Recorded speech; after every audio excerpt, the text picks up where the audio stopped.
Buka aja sharing di kali ini. Ya, kita buka dulu. Sebelumnya, bismillahirrahmanirrahim. Assalamualaikum warahmatullahi wabarakatuh.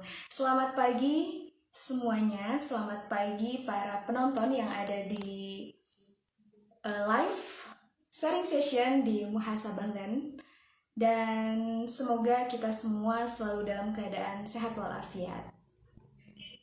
Baik, terima kasih sebelumnya untuk sahabat Alsa yang sudah bergabung bersama di live kali ini. Dan live kali ini kita akan membahas sesuatu yang cukup banyak orang menantikan pembahasannya, karena memang hal ini banyak sekali dipertanyakan gitu oleh para konsumen di perumahan klaster Alsagria khususnya, dan umumnya mungkin di perumahan syariah lain. Jadi kita akan nantikan penjelasannya lewat pemateri yang pembicara yang sangat berpengalaman di properti, dan beliau salah satu staff yang ada di Muhasabah Land Group.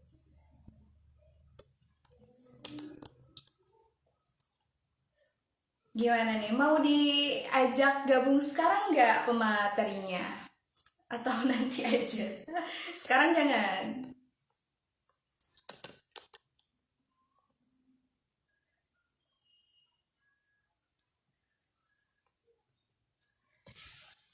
Sekarang nggak ya gabungnya? Gabungin sekarang nggak?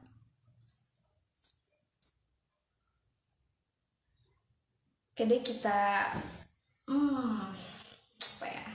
Sebetulnya ini belum ada cukup banyak audiensnya, tapi kita ngobrol-ngobrol dulu kali ya, daripada saya ngobrol sendiri gitu di sini. Oh iya, sebelumnya mohon maaf. Perkenalkan, saya Imas sebagai moderator pada sharing session pertama ini. Saya Imas, salam kenal, bisa dipanggil Im. Nanti kalau ada yang mau nanya, ya panggil Im aja ya. Im, pertanyaannya apa?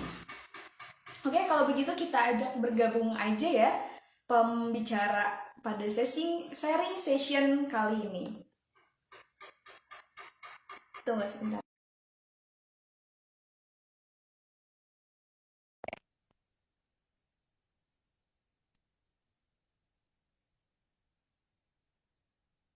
Kita tunggu siapa ya yang akan bergabung. Pasti sudah tahu ya, karena udah ada di pamfletnya juga.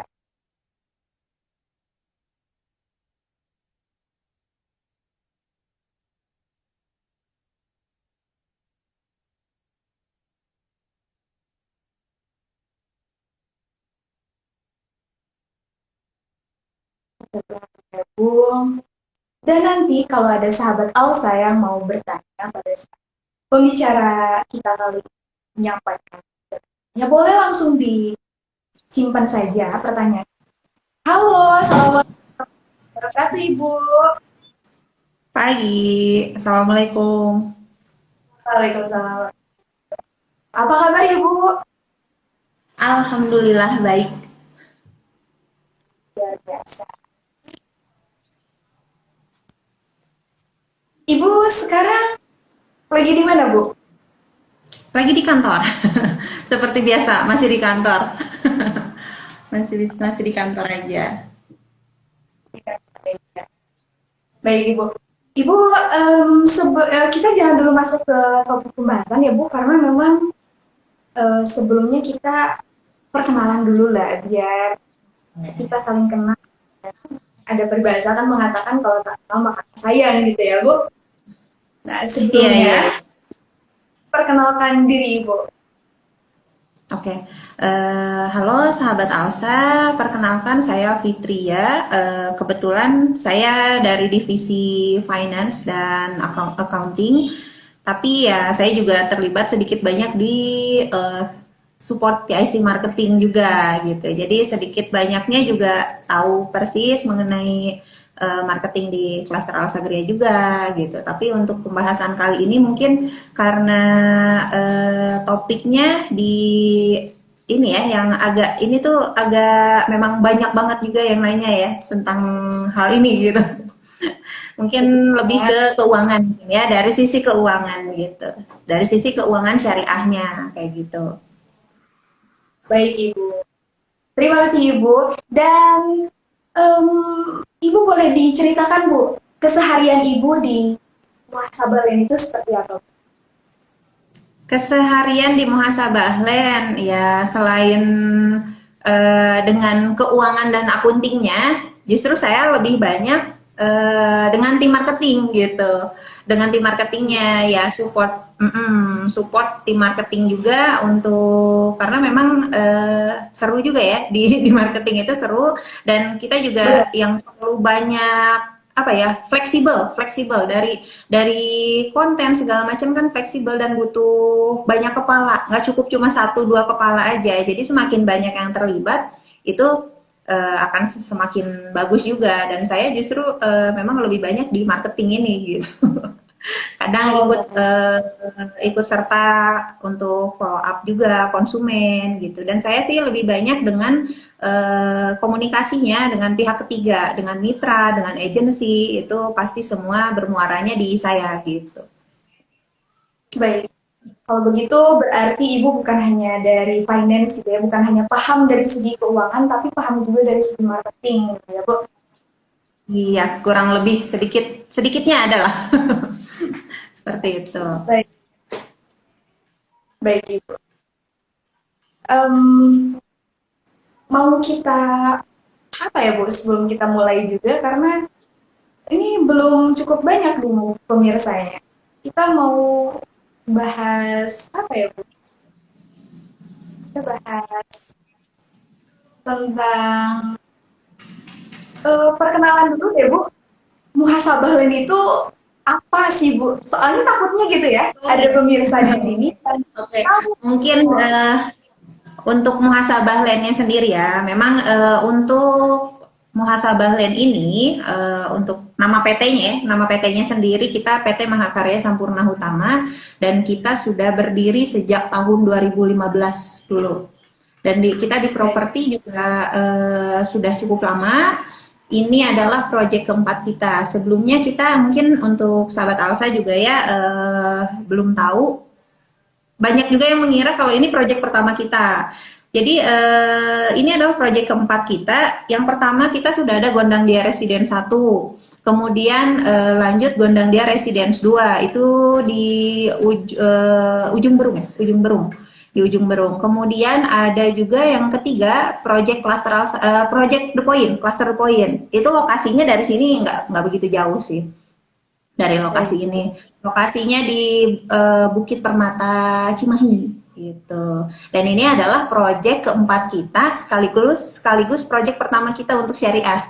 Karena sebelumnya memang kita di konvensional dan ya seiring berjalannya waktu mungkin pimpinan juga banyak mendapatkan sharing juga gitu ya mengenai proyek syariah dan akhirnya alhamdulillah qadarullah kita akhirnya sekarang di proyek syariah dan insya Allah komitmen kita juga dari sekarang sampai ke depannya kita ingin membangun hunian khusus muslim berbasis syariah gitu.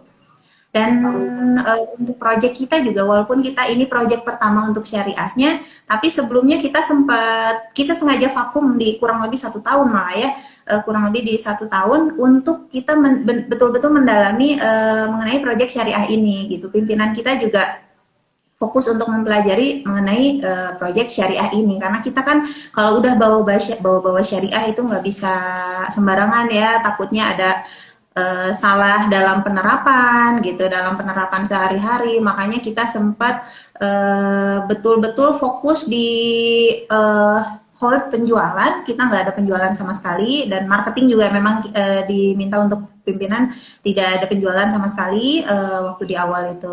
Karena kita fokus untuk merubah semuanya dulu gitu, segala sistem mekanismenya semuanya berubah. Dan memang setelah dijalani itu untuk proyek syariah sendiri jauh jauh jauh banget sama konvensional. Dan memang proyek syariah sendiri juga ada, menurut saya ini sangat menguntungkan untuk konsumen karena banyak beberapa poin di konvensional itu yang sangat merugikan konsumen, di kita itu nggak ada, dihindari lah gitu. Makanya kita muncullah hunian muslim berbasis syariah, yaitu proyek syariah dengan konsep 7 tanpa. Yang pertama, tanpa bank, kemudian tanpa riba, tanpa denda, tanpa sita, kemudian kita juga tanpa asuransi, tanpa akad batil gitu. Jadi memang semua ketujuh konsep ini juga ada untuk melindungi hak-hak konsumen juga.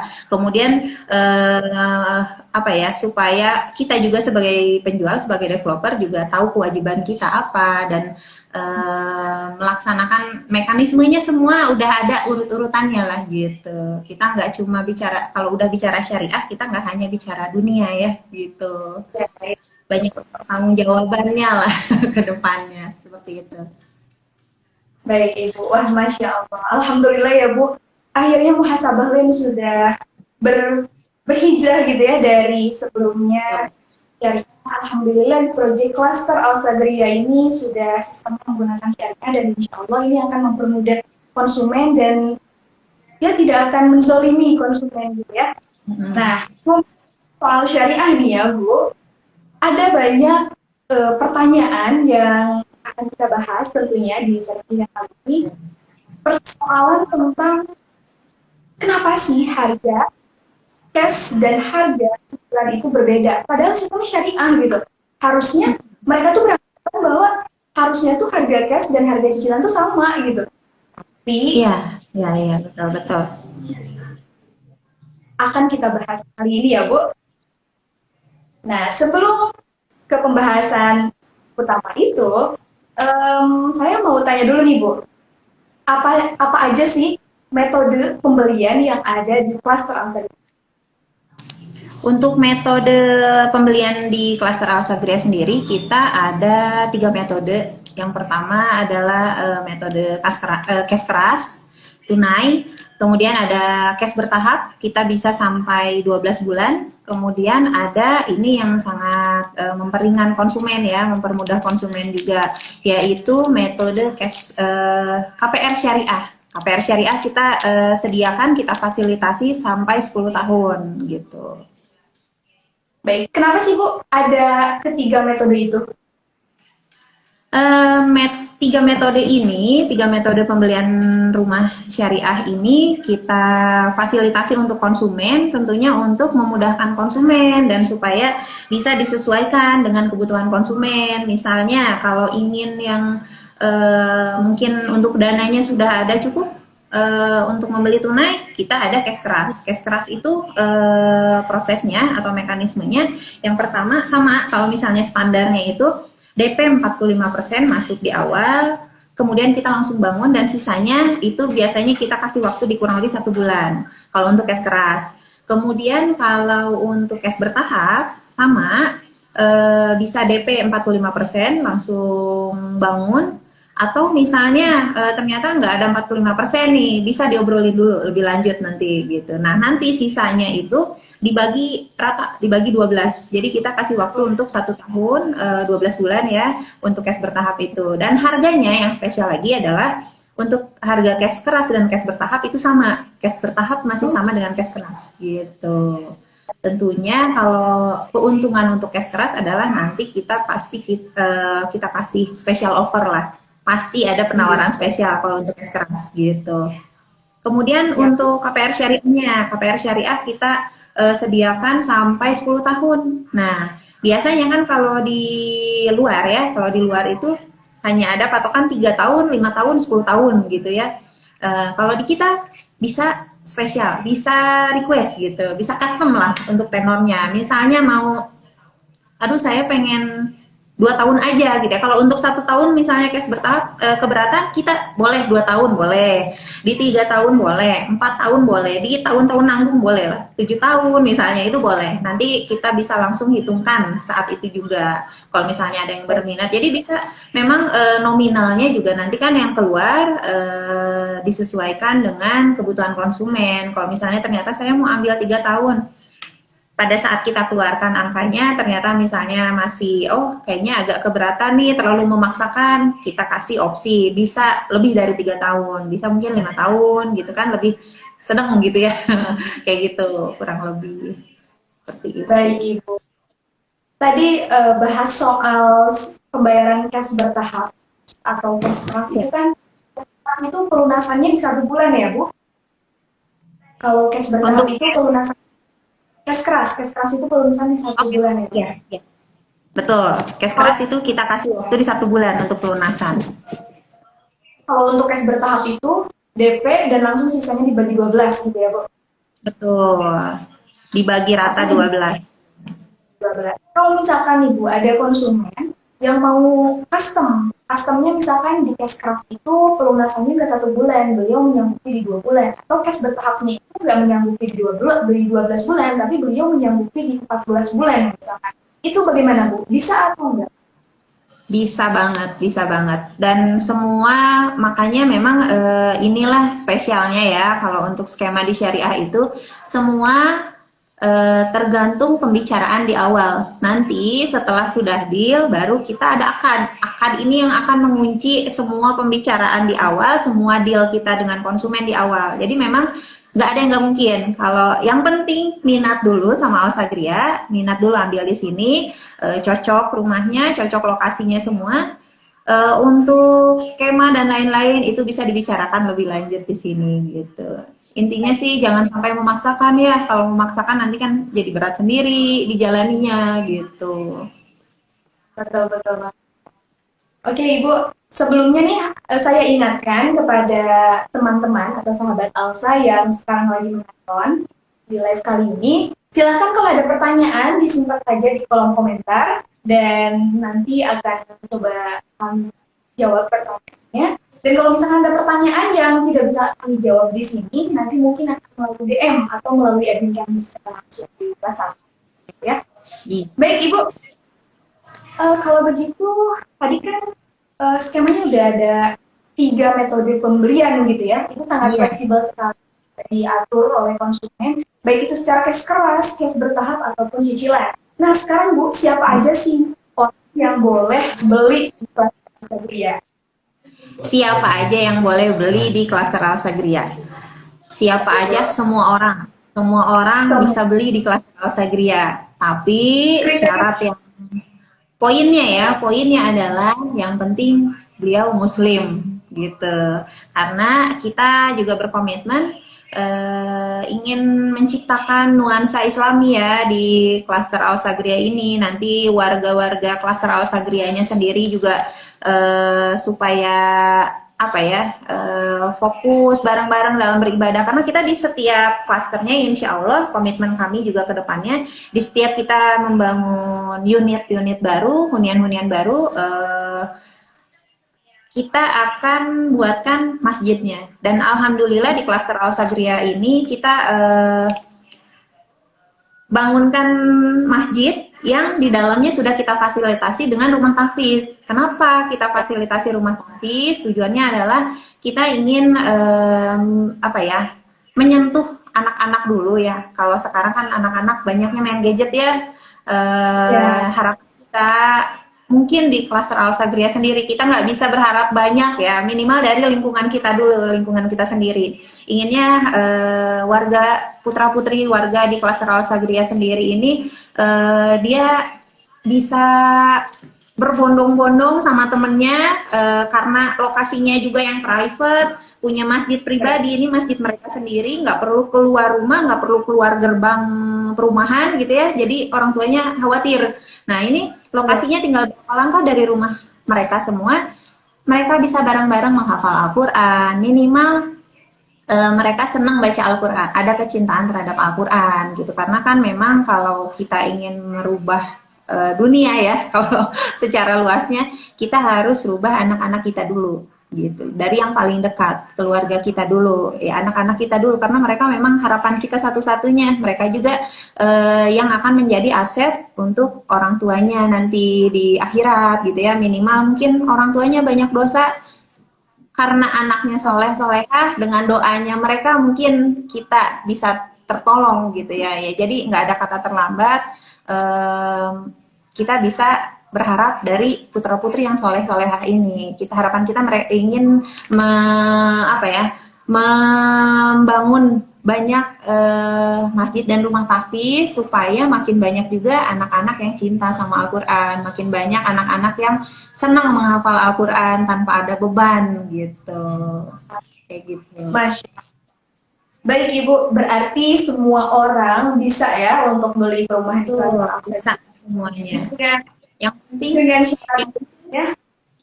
Ya, yang penting mereka datang, kemudian kita ngobrol mengenai harga dan lain-lain. Mereka suka, mereka cocok, mereka mampu, itu boleh. Dan mereka Muslim, gitu, itu boleh. Semua orang, kayak gitu. Baik, baik Bu. Sebelumnya Ibu pernah nggak sih Bu kedatangan konsumen yang non Muslim? Tapi dia tuh pengen banget gitu di Klaster Al Sagriyah. Iya, ada. Ada, pasti ada. Dan itu adalah waktu awal project, waktu awal kita berhijrah ya, waktu awal berhijrah, kita udah sempat sebar ini ya, brosur online dan lain-lain itu ya, kita udah sempat promosikan Klaster Al Sagriyah ini. Nah, ternyata anemonya juga cukup bagus. Ada satu keluarga, waktu itu kebetulan Chinese, datang ke sini dan beliau ingin beli cash keras. Beli 2 unit di paling depan, katanya kebetulan kita di paling depan yang dekat gate itu ada 2 unit ya. Nah, beliau itu pengen beli itu cash keras. Nah, itu mungkin salah satunya ada beberapa ya yang minat terhadap Klaster Al Sagriyah sendiri juga memang bukan Muslim ya, tapi sayangnya memang kita khususkan ini untuk Muslim kayak gitu.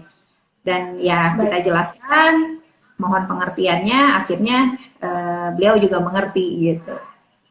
Tempat Chinese itu Chinese mau ngambil 2 unit dan cash keras waktu awal. Rencananya untuk usaha katanya gitu. Tapi ya karena kita punya komitmen dari awal ingin membangun hunian Muslim berbasis syariah, ya mohon maaf akhirnya kita nggak bisa ACC gitu. Dan ada beberapa juga dari mitra, dari agensi, banyak yang datang ke sini. Dan ternyata kalau kayak kita kan sering mengadakan survei serentak eksklusif gitu. Event-event kita sering ada setiap beberapa pekan. Dan ternyata ada juga beberapa datang itu non Muslim katanya gitu. Mereka sendiri aja ya, mereka nggak paham mengenai syariah sendiri, tapi mereka merasa dengan skema syariah ini mereka lebih mudah, lebih ringan gitu. Makanya mereka ingin cari di perumahan syariah katanya, karena kan memang banyak di luaran sana juga perumahan syariah, mungkin bukan syariah ya, mereka hanya perumahan tanpa bank, banyak yang tanpa bank gitu, tapi memang jadi non Muslim pun masih bisa, tapi kalau di kami tetap memegang komitmen seperti itu. Baik. Ini ada yang bertanya di komentar mengenai harga untuk training girl. Mungkin untuk harga silahkan nanti DM aja ke Muhasabah Land atau ke Klaster Al Sagriyah, nanti admin akan segera menjawab ya. Oke. Dan untuk teman-teman, untuk sahabat Alsa juga jangan khawatir, insya Allah adminnya juga gercep ya, kalau ada chat pasti langsung gitu, akan dikasih detail informasinya mengenai Al Sagriyah gitu. Baik, diingatkan juga buat sahabat Alsa yang mau bertanya, silahkan langsung tulis pertanyaannya di kolom komentar dan nanti akan langsung jawab. Kalau nggak bisa dijawab sekarang, ya nanti tinggal kami jawab di DM atau lewat admin kami langsung di WhatsApp. Oke, langsung saja tulis pertanyaan di kolom komentar. Baik Bu, tadi kan Ibu tuh menyinggung bahwa di Klaster Al Sagriyah itu menganut 7 tanpa gitu ya. Yeah. Dan salah satu ada tanpa BI checking. Kalau di non itu pasti akan dicek ya Bu, BI checking. Dan kalau di perumahan klaster Al-Sadriyah itu, bagaimana tuh Bu cara apa ya kayak menilai bahwa itu mampu di klaster Al-Sadriyah Ya. selain melewati proses day checking itu? Bagaimana? Ya, jadi memang itu juga salah satu dari sekian banyak kelebihan dari klaster Al-Sagria ya, dari muhasabah dan sendiri. Eh, yang pertama kita memang tanpa BI checking, tapi eh, bukan berarti kita tanpa ada verifikasi sama sekali ya, tetap ada verifikasi karena verifikasi juga itu penting. Takutnya ada yang konsumen yang memaksakan gitu kan, memaksakan nantinya beliau kesulitan sendiri kan ya kalau memaksakan dari awal gitu. Makanya di awal kita misalnya nih ya, jadi alurnya itu adalah ada konsumen chat, kemudian diarahkan untuk survei. Saat survei, konsumen juga bicara mengenai skema dan lain-lain, dan beliau cocok. Apapun backgroundnya, mau beliau mungkin pedagang kecil atau misalnya apa ya, driver online misalnya, asalkan mereka merasa mampu, mereka merasa oh oke, sesuai dengan budgetnya, sesuai dengan pendanaan mereka, itu kita bisa ACC. Nah, step berikutnya setelah itu baru kita ada masuk ke pemberkasan kan ya, ada pemberkasan dan persyaratan di kita juga standar seperti fotokopi KTP, KK, kemudian rekening koran tentunya harus ada. Eh, itu fungsinya untuk apa? Karena kita ada verifikasi. Verifikasinya itu ada dua, verifikasi data dan verifikasi lapangan. Verifikasi data itu dilakukan untuk men-screening secara untuk data tertulisnya lah ya. Misalnya mereka usaha atau misalnya mereka kerja, kita lihat uang masuk, alur uang masuknya, kemudian kita cek dengan pengeluaran mereka. Kalau misalnya, jadi kita diverifikasi juga ada hitungannya sendiri, kita ada timnya untuk verifikasi. Kita punya hitung-hitungan sendiri, apakah ini tuh masuk atau masuk kriteria atau enggak gitu. Kalau misalnya ternyata ada yang apa ya, ada yang kayak oh ini sih kayaknya nggak masuk gitu. Si pengeluaran dengan pemasukan itu sama misalnya nominalnya. Ini kan kedepannya pasti akan jadi bom waktu ya untuk konsumennya sendiri, untuk kita juga. Nah makanya nanti paling kita akan hubungi secara personal. Barangkali misalnya iya yang tertulis di rekening koran itu kan nggak semuanya. Misalnya saya sebetulnya ada usaha sampingannya misalnya dengan usaha ini, kemudian pendapatannya sekian per hari atau per bulan gitu. Nah nanti itu kita hitung lagi gitu. Jadi memang di kita tetap ada verifikasi, tetapi kita nggak saklek gitu. Kita pasti ada diskusi dulu secara personal supaya kita kasih kesempatan untuk konsumen tuh menjelaskan kan, karena kita nggak bisa hanya lihat dari rekening koran aja misalnya gitu ya, atau misalnya dari slip gajinya aja, karena kan orang yang kerja juga mungkin banyak dia punya usaha sampingan yang mungkin pembayarannya cash-cashan, itu nggak masuk ke laporan keuangannya, ke laporan di rekening koran misalnya gitu. Jadi memang ada pendekatan secara personal dulu gitu saat verifikasi, baik verifikasi data maupun verifikasi lapangan. Kalau verifikasi lapangan itu lebih ke kita supaya silaturahmi aja ya, kita tahu rumahnya beliau atau misalnya tempat kerjanya beliau gitu. Ya ini memang salah satu dari SOP juga gitu. Ini SOP kita kayak gitu. Kemudian Baik. ada juga misalnya yang apa ya, nggak masuk, misalnya nggak masuk ya, misalnya dia ambil skemanya di 3 tahun, di skema 3 tahun, tapi setelah kita verifikasi data nggak masuk nih, nanti bisa kita sarankan lebih baik jangan 3 tahun, kita arahkan ke mungkin kalau untuk skema 10 tahun itu masih bisa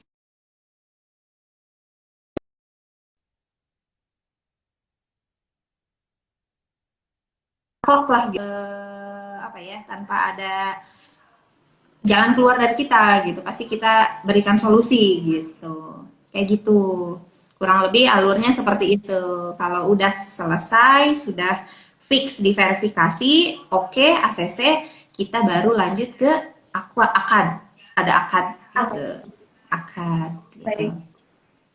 Wah, Masya Allah. sangat fleksibel dan bisa disesuaikan ya Bu dengan kebutuhan dan juga Betul. bisa didiskusi.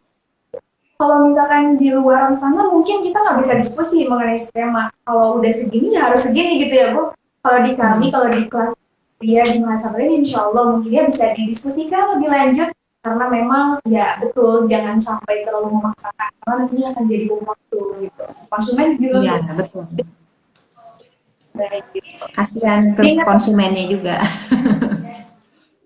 betul banget Bu. Diingatkan kembali untuk sahabat Alsa yang mau bertanya, silahkan tulis pertanyaannya di kolom komentar, nanti kami akan langsung jawab. Dan kalau misalkan nggak bisa dijawab ini, nanti akan kami jawab langsung di DM atau langsung melalui WhatsApp. Baik. Lalu Bu, um, untuk pembahasan intinya kita belum ngebahas ya Bu, belum kita bahas. Kita langsung gimana Bu? Mau bahas ke persoalan inti aja? Tapi sebelum itu ada yang bertanya nih Bu, skema syariah apa? Skema syariah apa bisa pakai bank syariah? Nah itu Bu, pertanyaannya gimana Bu? Oke, Jawabannya. untuk Cat Runningken ya. Skema syariah apakah bisa pakai bank syariah? Nah, ini sebetulnya untuk bank syariah sendiri ya kita nggak ada masalah ya, bisa lah, sebetulnya bisa-bisa aja. Tapi mungkin untuk saat ini kita nggak memfasilitasi, kami tidak memfasilitasi dengan bank syariah. Kenapa? Karena memang untuk saat ini, sekali lagi saya garis bawahi, untuk saat ini menurut kami untuk skema bank syariah sendiri juga ada beberapa metode di mereka yang agak kurang masuk dengan kita gitu, yang tidak apa ya, masih kurang masuk dengan skema syariah di kami gitu. Mungkin nanti kedepannya kalau misalnya ada perubahan di bank syariah, ada perubahan secara sistem, mekanisme, kemudian dan lain-lainnya, itu mungkin tidak menutup kemungkinan untuk proyek-proyek berikutnya kita bisa bekerja sama ya dengan bank syariah. Tapi kalau untuk saat ini karena masih ada beberapa mekanisme dari bank syariah sendiri yang ternyata induknya masih Bank Indonesia, itu kita masih belum bisa pakai. Karena apa? Karena sebetulnya uang, karena induknya masih BI ya, karena induknya masih BI, jadi ya itu kita bisa, mungkin saya nggak bisa berbicara banyak mengenai ini ya, nanti harus ada di forum khusus juga. Intinya untuk saat ini ada mekanisme dari bank syariah sendiri yang tidak sesuai dengan konsep kita sekarang ini, yang terutama yang 7 tanpa ini gitu, kayak Baik gitu. Bu, berarti jawabannya mohon maaf untuk saat ini kami belum bisa memfasilitasi atau melalui bank syariah gitu ya Bu. Namun Betul. cicilan atau pembayarannya langsung melalui developer ya Bu, seperti Ya, itu. betul. Langsung ke developer. Dan insya Allah di keuangan juga ya, mungkin kebanyakan konsumen juga ya, sahabat Alsa, dan konsumen konsumen perumahan syariah lainnya, mungkin banyaknya khawatir karena pembayarannya langsung ke developer ya, banyak yang khawatir seperti itu. Nah, saya tekankan juga untuk di Cluster Alsagria sendiri di muhasabah lain ini, kita sekarang di keuangan sudah tersistem, tidak manual, jadi kita double untuk keamanan di keuangan. Kita ada pendataan pencatatan manual dan kita juga ada pencatatan secara sistem. Kita pakai ECS. Bahkan tidak menutup kemungkinan juga nanti dari sini berkembang bisa, karena kita untuk aplikasinya sendiri udah ada, aplikasi keuangan untuk konsumen kita sudah ada di Play Store. Jadi konsumen ini nanti bisa cek sendiri, tinggal masukkan, tinggal input data-datanya ya, nanti bisa cek status pembayaran konsumen itu. Kemudian misalnya untuk jadwal pembayaran juga nanti akan muncul pop-up sendiri. Jadi tidak perlu repot-repot dari keuangan kirim penagihan gitu ya. Penagihan biasanya dari bagian keuangan ada khusus untuk penagihan angsuran konsumen. Nah, nanti dengan aplikasi ini, yang sekarang sih sudah ada aplikasinya di Play Store, cuma belum kita canangkan aja ke konsumen. Nanti mungkin tunggu waktunya tepat ya, gitu. Intinya untuk keuangan jangan khawatir, pendataan, pencatatan itu semuanya keamanan kita berlapis. Ada keamanan manual dan ada secara sistem juga gitu. Takutnya salah satu ada yang, kalau yang secara sistem mungkin takutnya ada error atau bagaimana, kita ada yang manual. Sebaliknya kalau misalnya ada yang manual, ada human error dari kitanya, kita ada secara sistem. Jadi insya Allah tidak perlu khawatir, untuk pencatatan di keuangan juga aman gitu untuk konsumen. Oke, siap Ibu. Running kan sudah dijawab ya.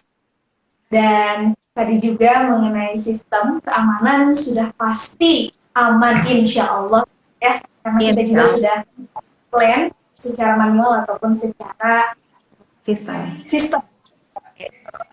Baik. Diingatkan kembali untuk teman-teman atau sahabat Alsa yang mau bertanya, silakan tulis pertanyaannya di kolom komentar. Sekarang kita langsung saja Bu masuk ke topik utama kita, yang mana pertanyaan ini tuh menjadi polemik atau pro kontra gitu ya di konsumen pasar Alsa Geria ya, atau di konsumen yang lain, konsumen permainan syariah lain ya, yang mana pernah suatu ketika gitu ya Bu, saya kedatangan suatu konsumen yang mereka tuh bertanya bahwa sistemnya tuh seperti apa sih di perumahan syariah gitu.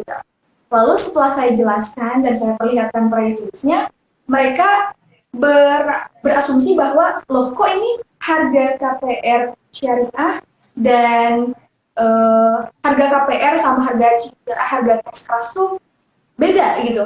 Nah, jadi apa beda? Tema KPR biasa gitu kan. Nah, setelah dijelaskan ada beberapa konsumen yang paham gitu ya, dan ada juga beberapa konsumen yang memang kurang paham. Nah, mungkin di sini Ibu bisa jelaskan lebih detail lagi supaya kita semua juga paham dan tidak ada pro kontra kembali gitu.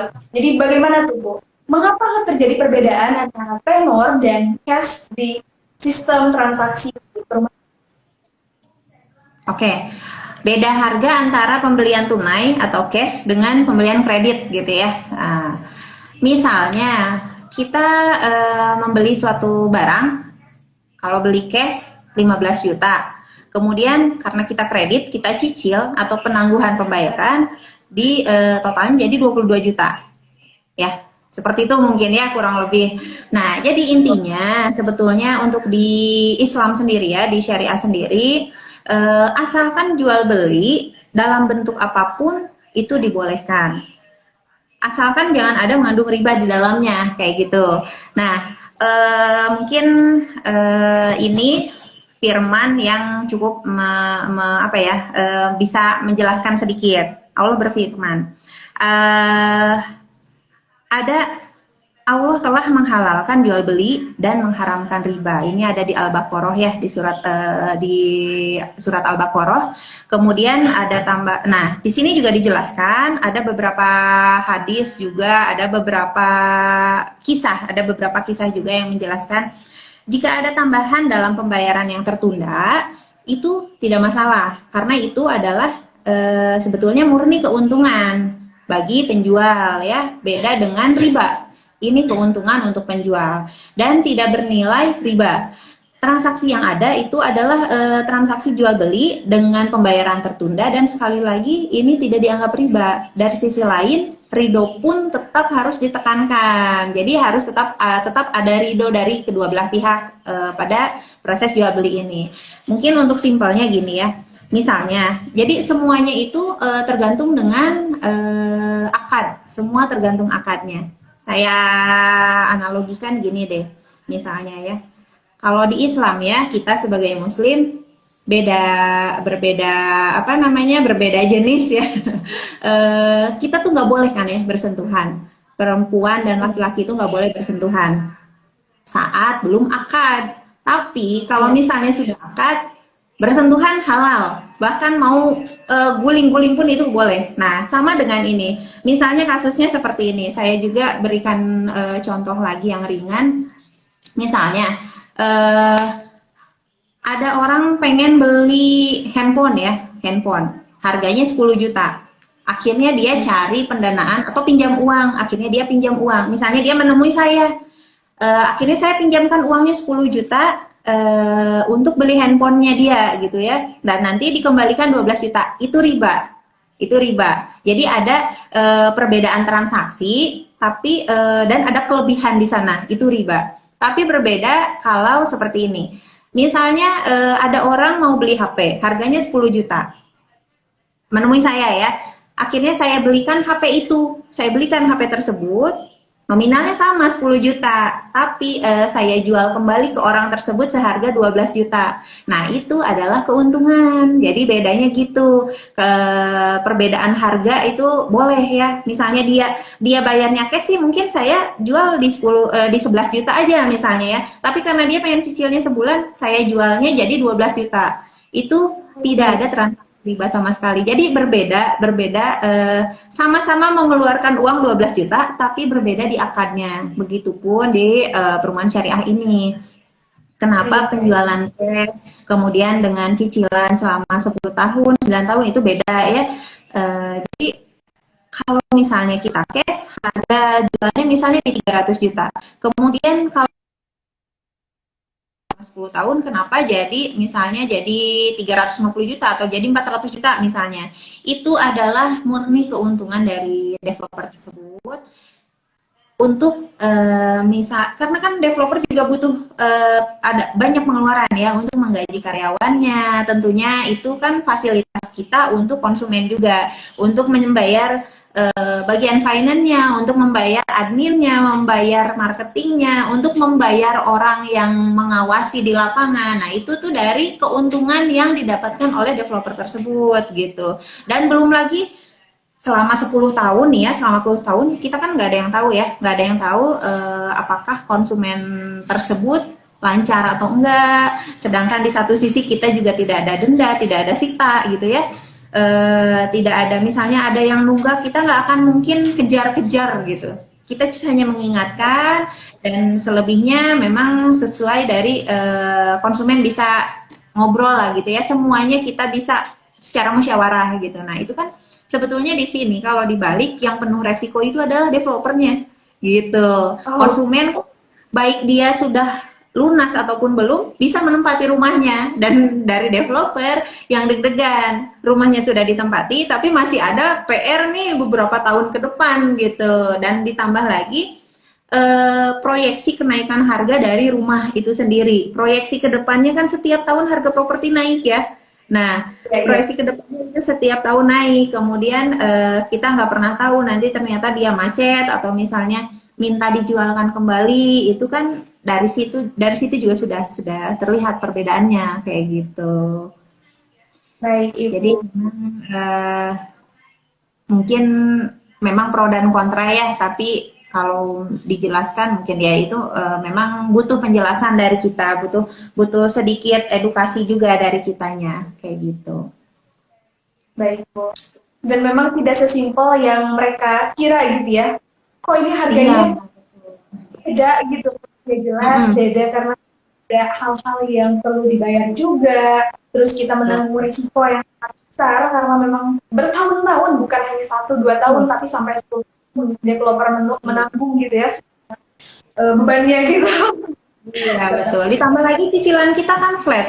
Cicilan kita itu di syariah flat, tidak mengikuti BI checking. Beda kalau kita ngambil rumah KPR rumah ke bank, itu pasti setiap tahun ada kenaikan cicilan. Bahkan nggak setiap tahun ya, setiap sekian per berapa bulan, mungkin tergantung. Pokoknya mengikuti BI rate, mengikuti BI rate itu pasti ada kenaikan cicilan. Yang tadinya 4 juta naik jadi 4.500.000, jadi 5 juta, dan semakin tahun semakin bertambah. Dan kita nggak pernah tahu harga nilai akhirnya di akhir tuh berapa. Sebelum lunas tuh kita nggak akan pernah tahu.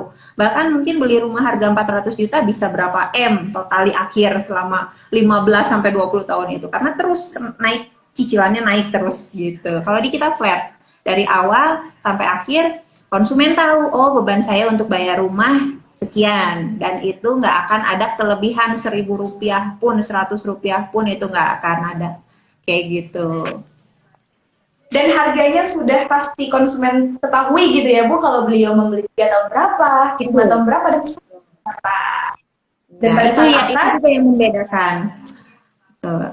Konsumen tahu nilai akhirnya berapa. Kalau di konvensional, di bank gitu ya, kita nggak akan pernah tahu nilai akhirnya jadi berapa sih gitu. Karena kan setiap fluktuatif ya, nilainya fluktuatif, ngikutin BI rate kayak gitu. Betul-betul. Dan pada saat akad, konsumen sudah melihat nilai akhirnya berapa, dan akadnya sudah sah, itu berarti memang tidak ada unsur riba sama sekali di situ, karena memang kedua belah pihak sudah menyetujui harga pembelian rumah. Iya, Seperti itu betul ya. sekali, seperti itu. Dan mengenai perbedaan harga ini juga ya, ada juga dalil yang menguatkan juga. Ini kisah pada zaman Rasulullah ya. Jadi ada dalil yang mendukung pernyataan ini, pernyataan yang perbedaan harga antara tunai dengan kredit ini boleh didukung dengan kisah ini. Jadi dikisahkan pada zaman dahulu dari Abdullah bin Amr, ia berkata bahwa Rasulullah SAW memerintahkan untuk menyiapkan pasukannya untuk berperang ya tentunya. Tetapi mereka tidak memiliki unta, mereka nggak punya untanya, nggak punya unta tunggangan, maka Nabi memerintahkan Abdullah bin Amr untuk membeli hewan tunggangan, yaitu unta ya, dengan pembayaran yang ditunda. Beliau menghargai harga satu unta itu dengan harga 2 unta gitu. Nah, dalil di sini juga, dalil ini juga menguatkan juga ya. Bahkan Rasulullah sendiri juga dalam pembayaran yang ditunda, dia membeli satu unta dan dia bayar dengan 2 ekor unta gitu, dengan harga 2 ekor unta. Akhirnya sesuai dengan atas perintah Rasul, akhirnya Abdullah bin Amr juga membeli 1 ekor unta tersebut dan mengganti dengan harga 2 ekor unta kayak gitu. Nah, ini juga kan bedanya mungkin nominal, bukan uang ya, bukan uang pada saat itu gitu. Ya intinya memang untuk jual beli kredit juga tidak masalah, walaupun lebih mahal dari cash. Yang jadi masalah nantinya adalah jika hakikat jual beli ini adalah utang piutang seperti yang terjadi pada jual beli leasing kendaraan dan KPR rumah konvensional. Nah, mereka yang ya di luaran sana itu mereka bukan jual beli, tapi hukumnya adalah hutang piutang. Itu yang nggak boleh, itu yang menjadikan riba gitu. Kalau kita murni jual beli, kita jualan tanah, jualan rumah, kita bangunkan dan konsumen bisa mencicil gitu, dan nominalnya sudah pasti di akhir. Kalau konsumen nggak pernah tahu nominalnya berapa, aduh saya beli beli rumah dengan tenor 10 tahun, harganya jadi berapa? Nah, itu yang nggak boleh. Berarti ada salah satu pihak yang sebetulnya belum deal gitu kan secara syariah, dan akadnya pun tidak akan sah. Kayak gitu. Seperti itu. Sangat rinci dan sangat jelas sekali, Ibu. Mudah-mudahan para sahabat Alsa dan audiens atau konsumen di luar sana paham soal ini, dan mudah-mudahan semakin teredukasi gitu ya Bu, semakin pandai untuk memilih dan memilah bagaimana dia harus bertransaksi gitu ya Bu. Ya, betul. Baik, Ibu. Banyak Ibu penjelasannya. Kita sudah mau masuk ke jam 11 nih Bu. Wah, kita ngobrol sudah hampir 1 jam Ibu. Terima kasih banyak. Iya. Dan mungkin yang mau saya tanyakan segitu sih ya Bu. Dan karena memang sudah terjawab juga persoalan tentang sharing vision di saat ini. Dan mungkin sebelum ditutup, silakan Ibu mau menyampaikan closing statement untuk di luar sana. Oke. Ya, mungkin kalau dari saya ya, hanya mengingatkan untuk harga properti itu setiap tahunnya naik rata-rata kurang lebih di 20% per tahun ya, itu kisaran di 20% per tahun. Dan bahkan kalau di tempat yang berkembang, di lokasi yang berkembang, itu ada yang naiknya sampai 60% per tahun untuk daerah-daerah berkembang itu. Jadi poinnya adalah saat kita menunda pembelian properti, otomatis kita juga akan mengalami kita juga mengikuti gitu ya, mengikuti secara tidak langsung untuk memang kita nunggu ini kenaikan harga gitu. Jadi memang lebih baik jangan menunda untuk beli properti, karena semakin cepat beli properti ya semakin banyak juga invest yang kita bisa meminimalisir lah kurang lebih 20% sampai 60% kenaikan harga properti itu ya, karena memang apalagi di daerah-daerah berkembang seperti di daerah kita misalnya ya, karena kita juga ada di zona oranye bukan zona kuning. Oh iya, ini juga info juga untuk sahabat Alsa. Lokasi klaster Alsa Gria ini ada di zona oranye. Ini zona oranye ini adalah wilayah yang berkembang terus menerus. Kalau zona kuning kan itu pemukiman gitu ya. Kalau di kita ini udah di zona oranye yang kedepannya akan terus berkembang gitu. Jadi yuk beli properti dari sekarang. Sarannya adalah kalau ingin membeli properti itu harus disegerakan karena properti itu naik terus ya tadi poinnya. Tapi kalaupun misalnya tidak bisa membeli secara cash itu ada 3 mungkin masukan ya, 3 masukan dari kita.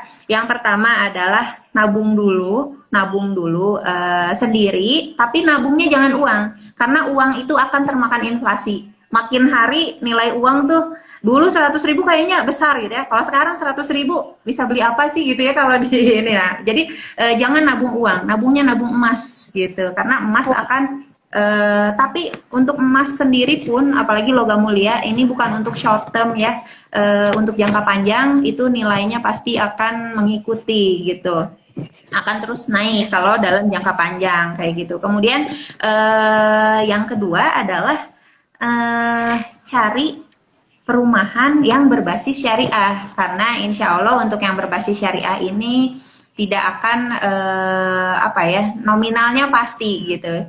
Yang kita keluarkan pun pasti. Jadi hampir sama seperti nabung lah kayak gitu. Mungkin kayak gitu aja sih kalau dari saya. Jangan menunda beli properti gitu. Nggak bisa beli cash, mungkin nabung dulu kayak gitu. Baik.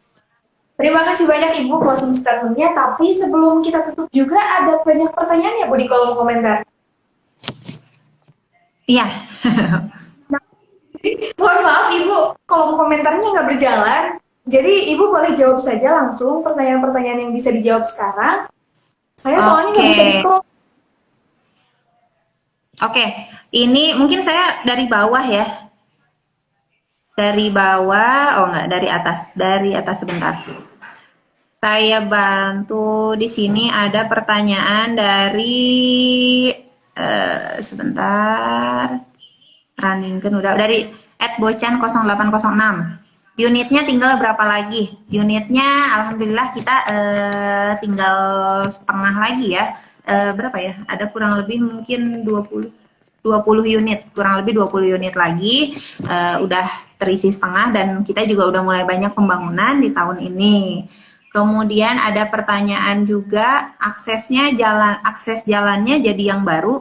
Nah, untuk akses jalan sendiri memang kita mengkampanyekan kan untuk jalan yang jalan alternatif yang di bawah jalur KCIC ya. Itu kedepannya kan katanya akan menjadi jalur alternatif utama yang menghubungkan. Kalau mau ke arah Cimahi kita tinggal keluar dari gerbang itu tinggal lurus aja gitu kan, dan kalau mau ke arah Padalarang ke tol itu tinggal belok kanan kalau dari proyek kita. Nah itu karena sifatnya adalah itu pihak ketiga, mungkin kita tidak bisa memastikan juga akan kapan gitu ya, kapan dibangunnya, tapi yang jelas ada wacana arahnya ke sana. Tapi tidak ke situ pun kita masih ada jalan lain, masih banyak jalurnya ya, ada jalan Simpati, jalan Cilame kayak gitu.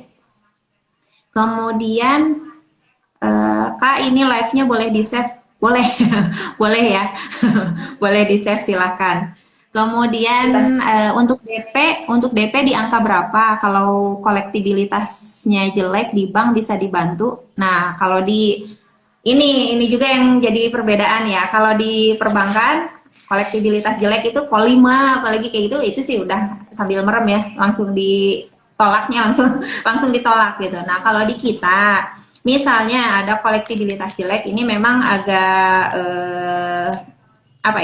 jadi memang jadi pertimbangan, tapi otomatis kita juga ngobrol dulu nih ya, kan barangkali dia di luar punya cicilan mobil misalnya ya, tapi jelek kolektibilitasnya. Mungkin bisa kita bantu, tapi dengan komitmen di awal ya, di awal kita buat komitmen, baik itu secara tertulis gitu, dan nanti komitmen yang tertulis itu akan dimasukkan di pada saat akad akan jadi adendum terpisah gitu. Nah itu jadi pegangan kita gitu, karena bukan apa-apa, karena konsumen yang bersangkutan ada jelek ya, dia jelas-jelas menyampaikan kolektibilitasnya jelek. Jadi itu yang akan jadi pertimbangan bagi kita. Selagi beliaunya komit untuk ke klaster Al-Sagrianya sendiri, kita mungkin bisa bantu gitu.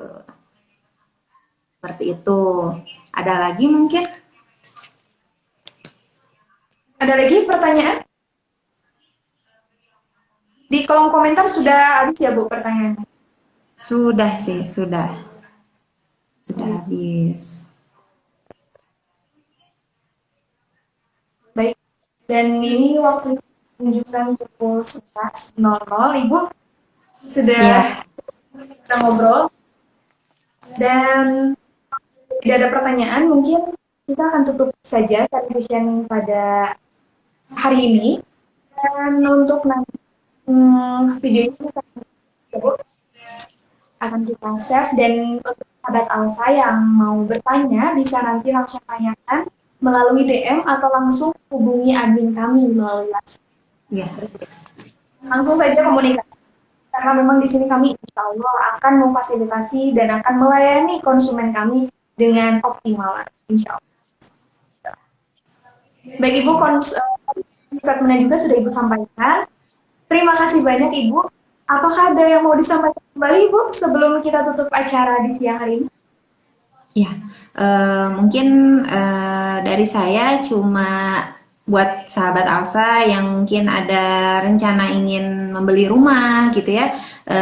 Tadi sih sudah disampaikan, jangan tunda untuk beli rumah, karena kalau menunda beli rumah berarti siap-siap dengan kenaikan harga yang rata-rata kurang lebih 20% sampai 60% ke depannya ya.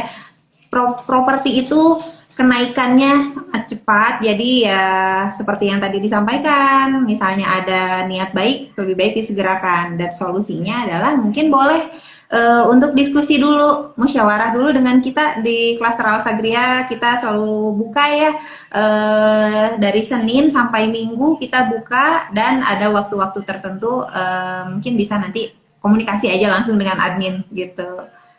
Karena untuk membeli rumah juga ya, kita untuk membeli rumah itu bukan perkara mewah aja, tapi kedepannya juga insya Allah harus berkah gitu sih mungkin.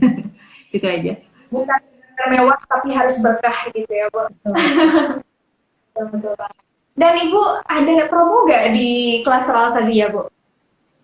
Kebetulan saat ini kita ada promo ya, untuk apa ya, untuk promo Idul Adha kita juga ada promo untuk cash keras bisa mendapatkan 1 ekor sapi. Kemudian untuk, nah ini yang unik, untuk sahabat Alsa yang memiliki nama Muhammad dan Aisyah sampai tanggal 9 mungkin ya, kita promonya berakhir bareng dengan promo Idul Adha. Sampai tanggal 9 kita tunggu, kita akan berikan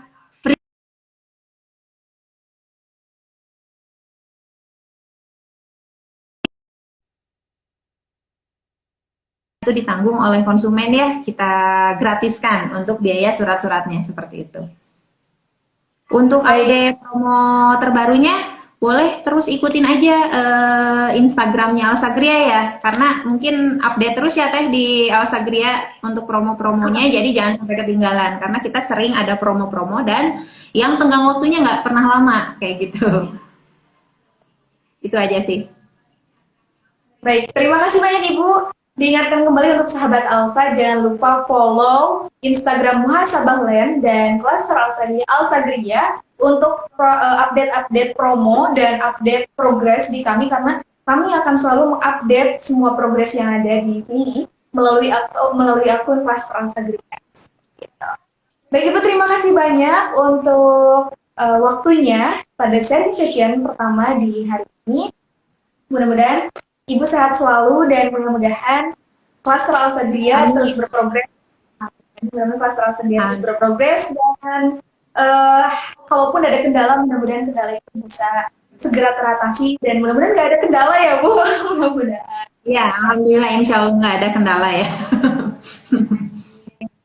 Dan untuk para sahabat Alsa yang sudah setia mendukung kami, follow, like, komen di akun sosial media kami, dan yang sudah akad di kami, mudah-mudahan sehat selalu dan juga mudah-mudahan pembayarannya lancar, mudah-mudahan rezekinya lancar, sehingga progres di sini pun akan tetap lancar dilakukan gitu ya. Amin. Ya.